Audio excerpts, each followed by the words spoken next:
2020 Blazer with a 3.6 motor, p0128, which when you get that code on these, the gauge will not work and you will lose electronic power steering, and sometimes the AC won't work. So this pipe here, you unloosen a 10mm bolt which is under here, and you pry this pipe out, and then you can get the thermostat right here.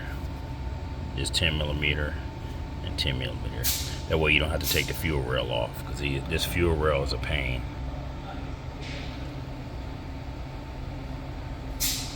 Yep. Then take these metal lines off.